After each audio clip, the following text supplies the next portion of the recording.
Welcome to all of you my dear students. आज हम लोग पुनः केमिस्ट्री के इस लेक्चर को देखेंगे, सुनेंगे।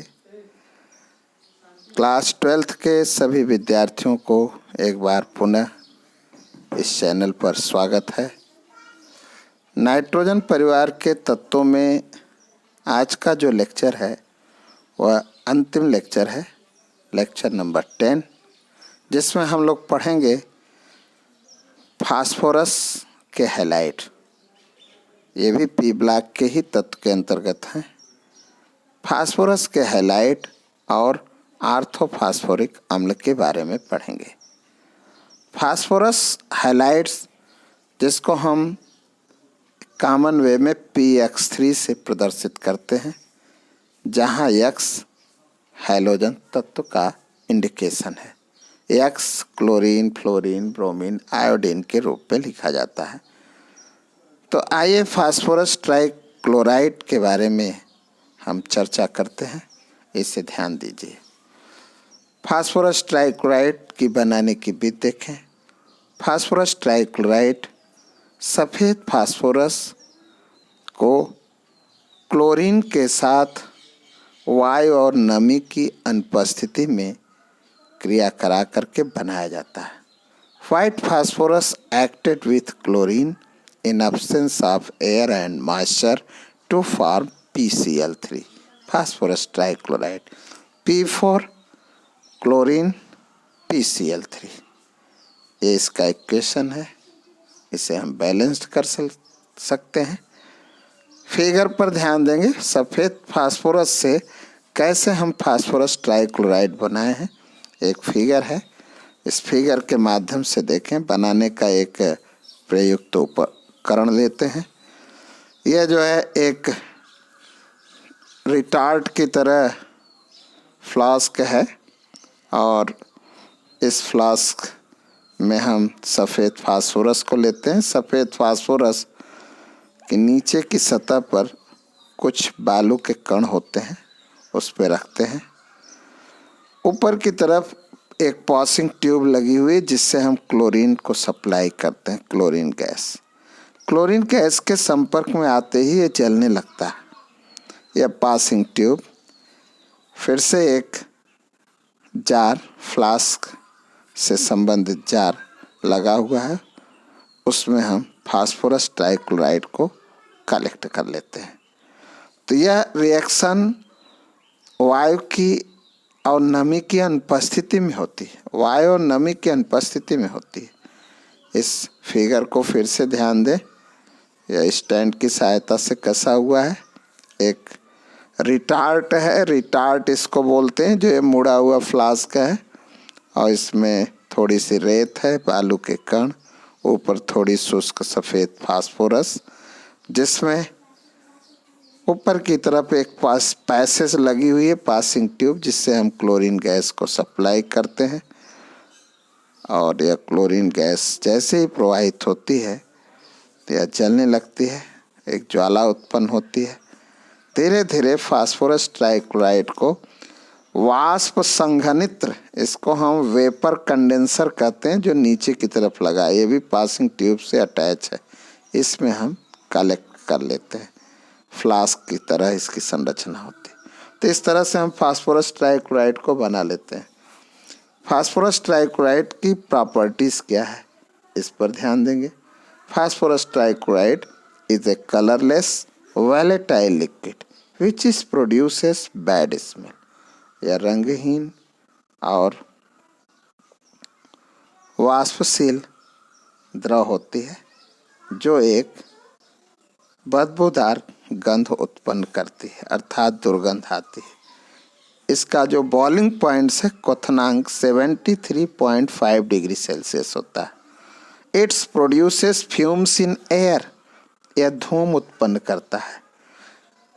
It decomposes by water, means hydrolysis. यदि हम PCl3 का जलीय अपघटन करा दें, हाइड्रोलिसिस, PCl3 + H2O, तो फास्फोरस एसिड बन जाता है, H3PO3, और HCl एसिड निकलता है। इसी तरह से PCl3 react with hydroxyl group related compounds. यदि हम फास्फोरस ट्राइक्लोराइड को हाइड्रोक्सिल समूह युक्त यौगिकों से क्रिया कराएं, मीन्स जैसे एथिल अल्कोहल है, एस्टिक एसिड है, अगर इनसे हम क्रिया कराते हैं तो एल्किल क्लोराइड बनता है। CH3CH2OH plus PCl3 arrow CH3CH2Cl plus H3PO3 phosphorus acid. ऐसे ही एस्टिक एसिड से क्रिया कराते हैं CH3COOH। एस्टिक एसिड का आप फार्मूला जानते हैं CH3COOH, जिसको हम PCl3 से क्रिया कराते हैं तो इसमें एस्टिल क्लोराइड बनता है CH3COCl और H3PO3 फास्फोरस एसिड बनता है। तो these are the chemical properties. It's reacted with hydroxyl group compounds to form a alkyl chloride, means ethyl chloride, acetyl chloride etcetera. Phosphorus trichloride का ऑक्सीडेशन होता है तो फास्फोरिल ट्राइक्लोराइड बन जाता है POCl3, या फास्फोरस ऑक्सीक्लोराइड भी बनता है। PCl3 का यदि हम क्लोरीन के साथ क्रिया कराते हैं, direct reaction, PCl5 phosphorus pentachloride बन जाता है PCl3 plus Cl2 arrow PCl5। Uses देखें, क्या उपयोग है फास्फोरस ट्राइक्लोराइड का। Formation of different types of the organic compounds like alkyl chloride, acid chloride. यह विभिन्न प्रकार के कार्बनिक यौगिकों का निर्माण करता है। एल्किल क्लोराइड बनाता है, जैसे अभी हम लोगों ने CH3CH2Cl बनाया, एथिल क्लोराइड। एसिड क्लोराइड बनाता है, जैसे CH3COCl, एसिड क्लोराइड है। इसका स्ट्रक्चर देखें, स्ट्रक्चर कैसा होता है। In molecules of PCl3 1 electron pair present on phosphorus atom. अगर हम PCl3 की संरचना देखते हैं, फास्फोरस के साथ क्लोरीन के 3 परमाणु जुड़े होते हैं। तो PCl3 के अणु में फास्फोरस के एक परमाणु पर 1 इलेक्ट्रॉन पेयर्स होते हैं। स्ट्रक्चर में दिखाई दे रहा है, यह पिरामिडल शेप होता है। Angle between chlorine and phosphorus, bond angle 101 degree, याद रखिएगा। Now next, compounds of the phosphorus halide PCl5 phosphorus pentachloride. Phosphorus pentachloride का मेथड्स एंड प्रिपरेशन देखा जाए। Phosphorus trichloride reacted with chlorine to form phosphorus pentachloride. Direct reaction होता है। PCl3 को अगर हम क्लोरीन के साथ क्रिया करा दें तो PCl5 बनता है। याद रखिएगा, क्लोरीन एक्सेस यूनिट में रहता है, अधिक मात्रा में क्लोरीन से क्रिया कराते हैं ठंडे वातावरण में, PCl5 बनता है। फिगर पर ध्यान दीजिए, figure number 2, it's related to the PCl5 phosphorus pentachloride. Phosphorus pentachloride बनाने के लिए हम इस फिगर को लेते हैं। यहाँ पे देखेंगे कि एक उपकरण है जो फ्लास्क के रूप में है और जिसमें एक सीधे कनेक्टिंग फ्लास्क लगा हुआ है और 2 साइड में पासिंग ट्यूब है। एक तरफ से क्लोरीन को पास कराते हैं, दूसरी तरफ से 2 फ्यूम चैम्बर है जो धूम उत्पन्न करता है, बाहर निकलता है। इस जार से अटैच जो अगला चैम्बर है, अगला जो जार है, उसमें फास्फोरस ट्राइक्लोराइड लिया गया है। फास्फोरस ट्राइक्लोराइड को पेंच लगा हुआ है, पेंच की सहायता से हम बूंद बूंद करके इस जार के अंदर गिराते हैं, जिसमें हम नीचे की तरफ, आप ध्यान दें, जो पासिंग ट्यूब इस जार से अटैच है उससे हम क्लोरीन गैस को पास कराते हैं। क्लोरीन गैस और फास्फोरस ट्राइक्लोराइड यह क्रिया करके फास्फोरस पेंटाक्लोराइड बना लेता है। तो दिस स्ट्रक्चर और figure is related to the formation of phosphorus pentachloride PCl3 plus Cl2 arrow PCl5। इसे और भी विधियों के द्वारा हम देख सकते हैं, बना सकते हैं। अगर हम क्लोरीन के 10 मोल्स ले लें, एक्सेस क्लोरीन ले लें, सफ़ेद फास्फोरस, तो PCl5 बन जाएगा 4PCl5। बनाने की और भी विधियां हैं। यदि हम बनाना चाहें तो फास्फोरस ट्राइक्लोराइड को सल्फर क्लोराइड के द्वारा H2Cl2 के साथ भी क्रिया करा करके PCl5 बना सकते हैं, फास्फोरस पेंटाक्लोराइड PSCl3, जिसको हम फास्फोरस थायोट्राइक्लोराइड कहते हैं। इक्वेशन देखिए, फास्फोरस ट्राइक्लोराइड पर सल्फर क्लोराइड के साथ क्रिया कराते हैं। अब इसकी प्रॉपर्टीज देखा जाए। प्रॉपर्टीज क्या है फास्फोरस पेंटाक्लोराइड की properties? Phosphorus pentachloride is a colourless solid. It's below the 100 degree Celsius sublimes ऊर्ध्वपातन by this reaction। Sublime को ऊर्ध्वपातन कहते हैं। kept in cooled, इसको हम ठंडे वातावरण में रखते हैं।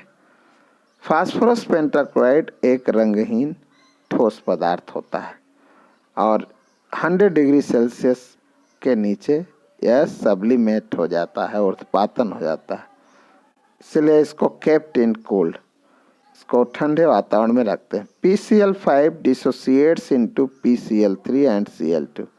फास्फोरस पेंटाक्लोराइड डिसोसिएट हो जाता है PCl3 और Cl2 में। रिएक्शन विथ वाटर, PCl5 को जल के साथ क्रिया करके हम POCl3 फास्फोरिल क्लोराइड बना लेते हैं। PCl5 plus H2O arrow POCl3। POCl3 को जल के साथ क्रिया करा करके आर्थोफास्फोरिक एसिड बना लिया जाता है, H3PO4। ध्यान देंगे, यह भी एक आर्थोफास्फोरिक एसिड बनाने का इक्वेशन रिएक्शन है, POCl3 plus H2O। Reaction with hydroxyl group, यहाँ भी हम जैसे एथिल एल्कोहल है, एसिटिक एसिड है, अगर इनको हम PCl5 के साथ क्रिया कराते हैं। PCl5 के साथ क्यों कराते हैं? क्योंकि हम लोग पढ़ रहे हैं PCl5 की केमिकल प्रॉपर्टीज, तो एथिल क्लोराइड और एसिड क्लोराइड का फॉर्मेशन करते हैं। इसमें इन दोनों रिएक्शन में फास्फोरस ऑक्सीक्लोराइड या फास्फोरिल क्लोराइड बनता है। CH3CH2Cl plus POCl3 plus HCl। Acetic acid से कराएंगे PCl5 का तो CH3COCl POCl3 HCl, ये रिएक्शन प्राप्त होते हैं। इक्वेशन हम लोग बना लेते हैं। यूजेस क्या है PCl5 का? ध्यान दीजिए, इम्पॉर्टेंट रिएजेंट है। PCl5 एक महत्वपूर्ण अभिकर्मक है। Formation of alkyl chloride from alcohol, alkyl chloride का हम निर्माण करते हैं एल्कोहल्स के द्वारा। इसी तरह से एसिल क्लोराइड को हम प्राप्त करते हैं कार्बोक्जिलिक एसिड। कार्बोक्जिलिक एसिड का मतलब एसिटिक एसिड से अभी आपने PCl5 की क्रिया कराई है। स्ट्रक्चर देखिए, PCl5 is a covalent compounds, यह एक सहसंयोजक यौगिक है। It's molecule is trigonal bi pyramidal in shape. इसका जो PCl5 का अणु संरचना है यह trigonal bi pyramidal in shape है, बाई पिरामिडल इन शेप है। इनके बीच एक्सियल बॉन्ड्स बनता है, इक्वेटोरियल 2.4 एंगस्ट्रॉम्स, ये स्ट्रक्चर बनाते हैं PCl5। आप देख लीजिए जो बॉन्ड स्ट्रक्चर है इनका, ये एक्सियल बॉन्ड होता है। नाउ नेक्स्ट हेडिंग हम लोग देखेंगे oxy acids of phosphorus. Phosphorus का ऑक्सी एसिड क्या है? मीन्स आर्थोफास्फोरिक एसिड पढ़ेंगे, आर्थोफास्फोरिक एसिड या फास्फोरस एसिड। फास्फोरस के ऑक्सी एसिड में कुछ महत्वपूर्ण ऑक्सी एसिड हैं जिसे हम ऑक्सो एसिड्स कहते हैं फास्फोरस का, जिसमें आपको पढ़ना है आर्थोफास्फोरिक एसिड, जिसका फार्मूला है H3PO4। मेथड्स एंड प्रिपरेशन देखिए, फास्फोरस पेंटाऑक्साइड का हाइड्रोलिसिस करा दीजिए। यदि हम जल के साथ क्रिया करा रहे हैं तो हाइड्रोलिसिस हो गया P4O10 plus H2O आयरो H3PO4, equation balanced कर लीजिए। इसी तरह PCl5 का हाइड्रोलिसिस कराते हैं तो H3PO4 HCl बनता है। ये आर्थोफास्फोरिक एसिड बनाने का इक्वेशन है। लैब मेथड में देखें, इसका कोई फिगर नहीं है। फास्फोरस लैब मेथड में रेड फास्फोरस का नाइट्रिक एसिड के साथ क्रिया कराया जाता है आयोडीन कैटलिस्ट के प्रेजेंस में। Iodine used as a catalyst reaction between red phosphorus and nitric acid to form orthophosphoric acid H3PO4, nitrogen dioxide and water. This is lab method. Important points है जो कई बार क्वेश्चंस रिपीट किया है। Calcium triple super phosphate, calcium triple super phosphate, इसे हमने short name दिया है CTSP। C से कैल्शियम, T से ट्रिपल, S से सुपर, P से फॉस्फेट। तो फॉस्फेटिक फर्टिलाइज़र है, this is a phosphatic fertiliser of lime. Phosphatic fertiliser मतलब फास्फोरस फर्टिलाइज कंपाउंड्स है। Phosphate rocks acted by orthophosphoric acid. Phosphate rock का formula है Ca3PO4 ट्वाइस, जिसे हम ऑर्थोफॉस्फोरिक एसिड से क्रिया कराते हैं तो कैल्शियम ट्रिपल सुपर फॉस्फेट बनता है Ca3PO4 twice. Very important equation, be concentrate. ध्यान दीजिए इस इक्वेशन पर, इस लाइन पर। Ca3PO4 twice plus H3PO4 plus H2O arrow 3CaH2PO4 twice into H2O, that is a calcium triple superphosphate. The important use of the calcium triple superphosphate is as a phosphatic fertilizer. आज हम लोगों ने nitrogen परिवार के तत्वों में phosphorus halide और orthophosphoric acid का अध्ययन किया। नाइट्रोजन परिवार के तत्व का यह चैप्टर आज हम समाप्त करते हैं। इसके बाद हम नेक्स्ट चैप्टर पर चलेंगे और नेक्स्ट चैप्टर शुरू करने से पहले एक विशेष संदेश आपको देना चाहेंगे। प्यारे विद्यार्थियों, आप सभी लोग, मुझे पूरा विश्वास है कि आप अपने घरों में सुरक्षित होंगे और इस लॉकडाउन के अंतर्गत जितने भी नियम हैं उसको आप फॉलो करके चलते होंगे, क्योंकि हमें अपने आप को बचाना है, अपने परिवार को बचाना है, अपने समाज को बचाना है, अपने गांव को बचाना है, अपने देश को बचाना है। इसलिए इस संघर्ष को एक चुनौती मान करके उसके साथ चलना है। तो मेरे प्यारे विद्यार्थियों, आप सारे नियमों को फॉलो करके चलेंगे जिससे हम सुरक्षित रहें, जिससे हमारा देश सुरक्षित रहे, जिससे हमारा प्यार परिवार सुरक्षित रहे। तो आज का लेक्चर यहीं इसी जगह समाप्त होता है, लेकिन एक विशेष संदेश और देंगे, क्योंकि आपको किसी भी लेक्चर की जानकारी लेने से पहले कम से कम आप तक एक नोटिफिकेशन पहुँचे।